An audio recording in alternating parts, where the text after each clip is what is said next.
Bonjour Denis. Bonjour Ça y est, Eric. nous y voilà. Alors, où sommes-nous?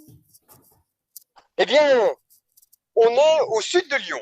On est plus précisément au bord du périphérique lyonnais, au niveau de la ville de Vénissieux. Alors, le gros intérêt d'un périphérique, c'est que nécessairement, des ouvrages ont été aménagés afin de permettre aux véhicules de pouvoir rentrer et de sortir de ce périphérique. Et nécessairement, on y retrouve des ponts, et en particulier des ponts comme celui-ci. Eh oui, et c'est un pont dont les poutres principales sont des poutres Warren, du nom de l'ingénieur britannique au XIXe siècle qui a déposé un brevet sur ce type d'ouvrage. Et on les reconnaît facilement, ces ponts, ces poutres Warren, qui font partie de la famille des poutres treillis, parce que c'est un assemblage de triangles équilatéraux. Et sais-tu que des avions, des biplans, au début du XXe siècle, utilisaient ce principe pour raidir leurs ailes. C'était notamment les Handley Page qui avaient ce type de structure et qui faisaient une vingtaine de mètres d'envergure. Très bien, et ben non, tu vois, je ne savais pas. Merci pour cette ouverture historique sur les treillis, Denis. Alors justement, si on considère les dimensions de notre pont à nous, eh bien, on peut constater qu'il y a 7 triangles, hein, si je regarde les bases inférieures des triangles.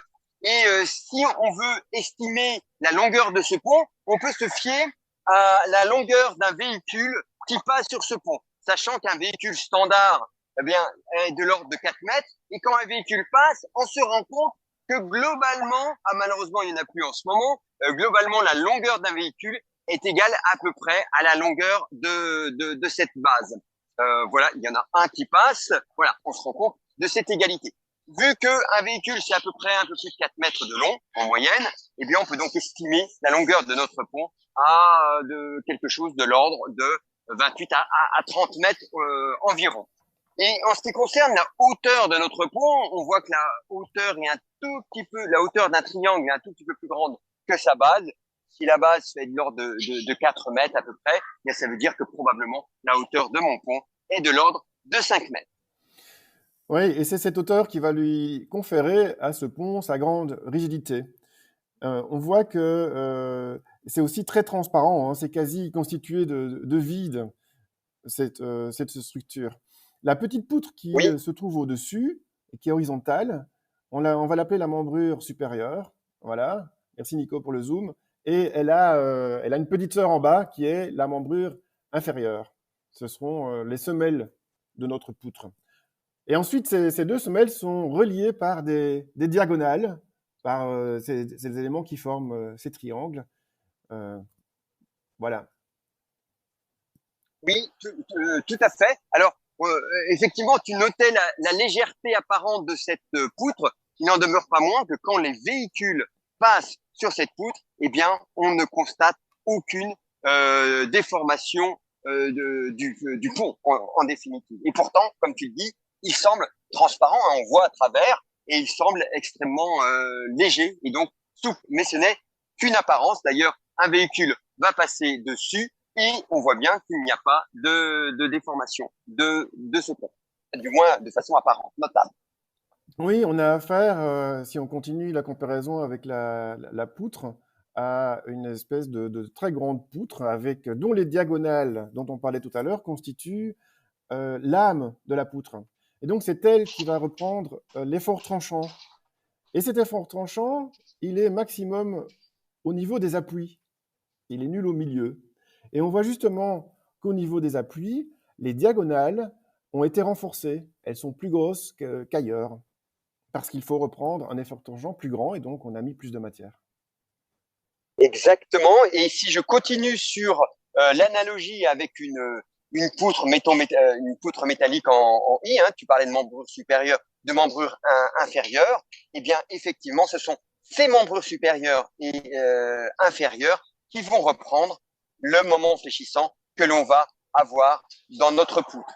De la même façon, si on va un tout petit peu plus loin dans la comparaison, enfin avec une poutre, le transfert de charge va se faire du tablier vers les poutres triées, la poutre treillie au niveau de la partie inférieure, au niveau de la membrure inférieure, mais plus précisément au niveau des sommets du triangle que l'on va appeler les nœuds du triangle.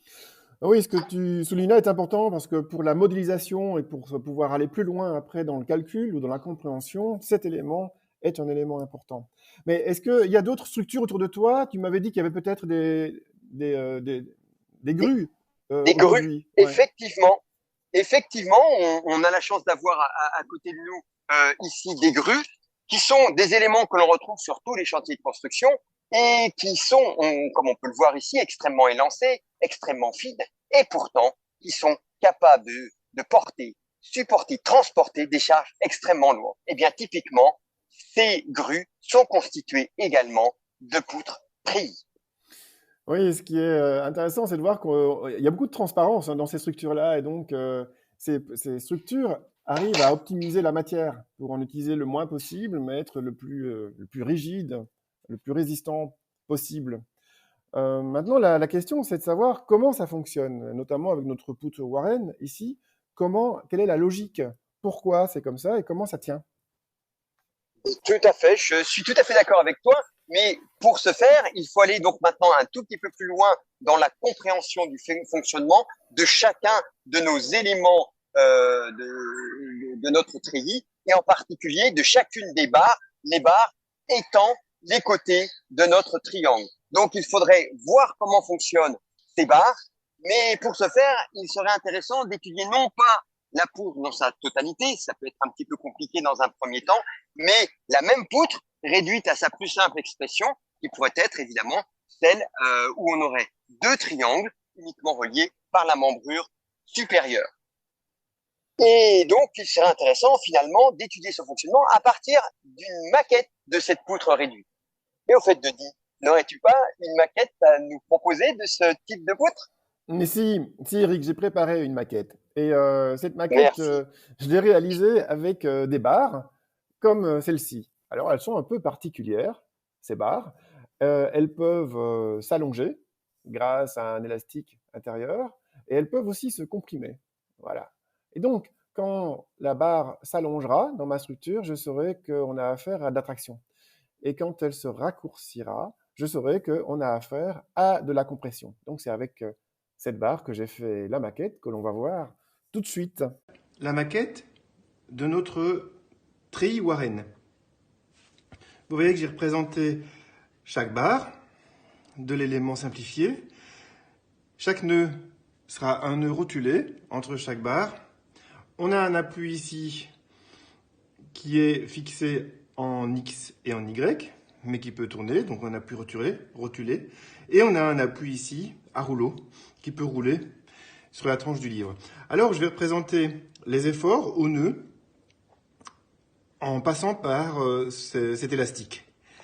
Donc, je vais représenter les efforts au nœud en tirant sur cet élastique. Et on voit qu'en tirant dessus, toutes ces barres-là se tendent, alors que les trois autres se compriment. Je recommence.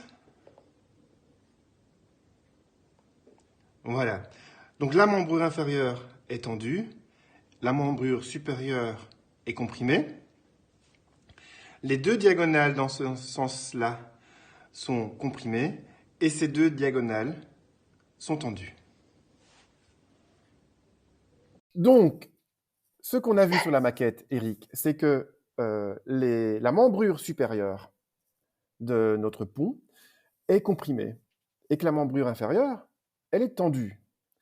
Et ça, sous une charge verticale du type gravitaire, hein, du haut vers le bas, qui va faire fléchir le pont de manière générale. Et on a vu aussi que les diagonales étaient tantôt comprimées et tantôt tendues. Ça dépend de leur position, mais tout ça de manière symétrique par rapport à l'axe du pont. Oui, oui, tout à fait. Et en fait, maintenant, si on doit finalement dimensionner nos différentes barres, c'est-à-dire trouver les sections de nos barres, eh bien, il va falloir être en mesure de calculer ces efforts de compression et ces efforts de traction. Par exemple, si on revient à ce que tu avais souligné tout à l'heure, on peut voir ici que les diagonales d'extrémité qui reprennent l'effort tranchant qui est maximal, eh bien, ces diagonales ont une dimension plus importante que les autres diagonales. Ceci a été fait tout simplement parce que le calculateur, le modélisateur, a pu évaluer les efforts de compression et de traction dans toutes les barres. Oui, et il existe donc des méthodes pour calculer les efforts dans les barres, Eric. Oui, tout à fait. Il existe des méthodes et c'est ce que nous verrons dans une prochaine vidéo. Nous verrons dans cette prochaine vidéo comment calculer les efforts dans les barres à l'aide de la méthode des nœuds.